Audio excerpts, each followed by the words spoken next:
Hey, Fanboy Nation. This is your pal Daffy Duck, and you're watching. You're watching. We're watching. You're watching Fanboy. Fanboy. Fanboy. Fanboy. Fanboy. A fanboy, etc. Fanboy Nation. Dot, I assume Tom. Finn Haney and Chris Sumpter, thank you so much for talking to me this morning. Please forgive me if I mispronounced anybody's name at this point. It's still rather early in the morning. Yes, it is. You're good. No worries. You know, That's perfect. Well, we're talking today about what we find on the road. This is a classical style road picture where TJ is estranged from his dad, and on his 18th birthday with a vintage car just starts cruising up and down the United States. Yep. Yeah. That captures it. You know, how did this story come about for you guys? Like, what was the catalyst to want to do a road picture? Was it just because you wanted to drive a classic car around? Like, what was the initial impetus for the story? Yeah, I was a sophomore in high school at a screenwriting camp, and the only thing I came away with was like one line about I don't want to say it because it's a bit of a spoiler, but basic summary of the movie in the simplest terms. And then my dad took that, and I was basically giving up on screenwriting after that. And he took that and he wrote the whole script. And then I don't know how many years later in 2020, he was like, "Should we make this thing?" And I was like, "Sure." And that was that was how it came about for me. So your dad took one line that you wrote in your youth and turned it into an entire 90+ minute movie.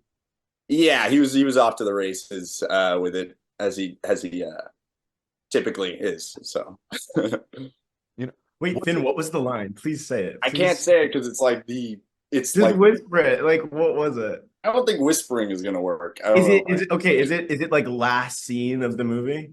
Yeah, it's like the impetus and the last scene. Yeah. Okay, I know. I think so. Is it almost semi-autobiographical in a sense, or is it just the inspiration of this one line that you thought was a throwaway that made everything worthwhile? I guess you could not autobiographical, except that my dad writing, I think, was pulling on, my relationships with my friends at the time, and his picture of youth through my eyes to write it. Yeah. And then, William, take us through the character of Jake and how Jake's relationship to TJ is a part of the story. Yeah, so Jake and TJ have been best friends for like their whole life. They grew up together. And one day when TJ essentially gets this key on his 18th birthday, Jake finds out about it as he does as a best friend. And he's like, "Dude, you're not going to go across the country without me. I've got to be there for this. I've got to see it." And so, yeah, he just hops right in and he's like, "I'm driving." And that's it. Just got behind the wheel and went for it. It's essentially as much as I want to tell you without Jake's arc. Yeah, that's the best sum I got for you. Well, because we don't want to give away the entire movie, but we do want, people to be a little enticed by it. So let's ask a personal question. Since we are in a 68 convertible, what is your dream vehicle? Ooh, that's a really good question. Finn, do you have your answer? I feel like I just know something ran through your head just really quickly. Well, no, I mean, what ran through my head is like just this fan. I know nothing honestly about cars or anything, but a motorcycle fantasy, like a typical Harley. But then I'm like, well, I don't want to die also, so that fantasy ends pretty quickly. I'm not a big car guy, but yeah, I think about some kind of motorcycle and the open road, Wait, what? And I didn't know that on an Indian bike in the middle of the desert. That's a good answer, Finn. I didn't know that. I like a top-down car. That's not just because of the movie. I've always said like I wanted a nice red top-down car, but that seems really annoying now. So I'd probably change my answer. All right. Yeah. Everyone's got their own style. It could have been anything from a motorcycle to a Ferrari. So, whatever worked for you guys. Both those, that sounds good too. Yeah, it does. Yeah. Take us through the shooting schedule, because this is a road picture. So, like, how many miles were put on by you guys in like You know, what states did you travel through? You know, are we repeating shots in just, excuse me, in just various locations? Like California, we can go from the mountains to the desert to the beach all in the same day. So this Yeah. literally could have been filmed in Big Bear, going through Death Valley, you Right. know, all the way Yeah. to Newport Beach. So like, you know, Yeah. how did those shoots come about?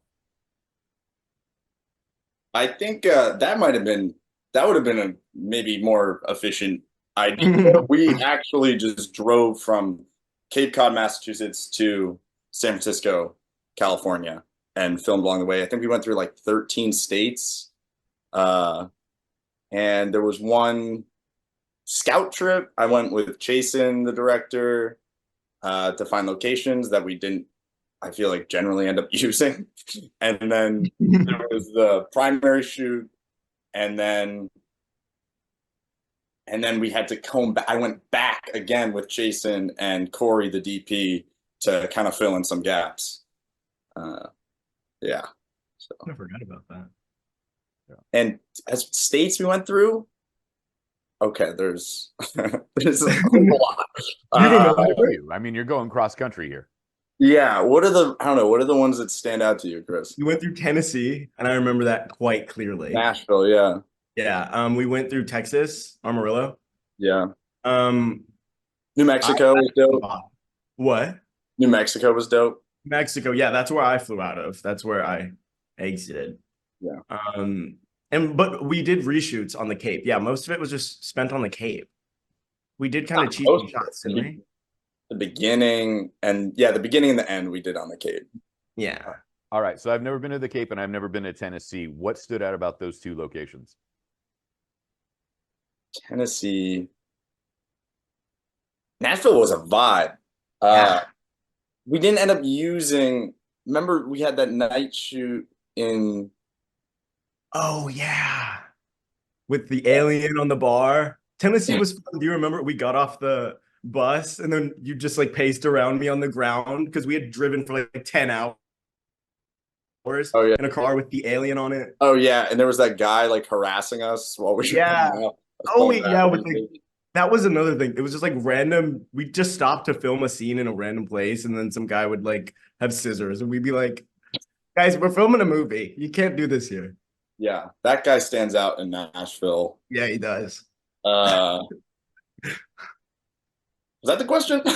Well, yeah, like what stood out about Nashville, and then what is it about like Cape Cod that made it so exciting? Because I've never been to either place. Yeah, the Cape is beautiful. I don't know. It's just like, it's my vision of summer, really.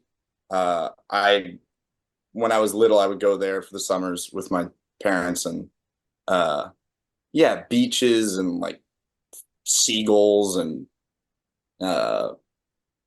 it's just beautiful. And yeah, I don't know how exactly to describe it, except it just feels like summer to me. I feel like the Cape feels like a Bruce Springsteen song. That's what I'd say about the Cape. I'd be like, it's a Bruce Springsteen song at like any time of day. Yeah, that's fair. I like that. I dig that imagery. Yeah.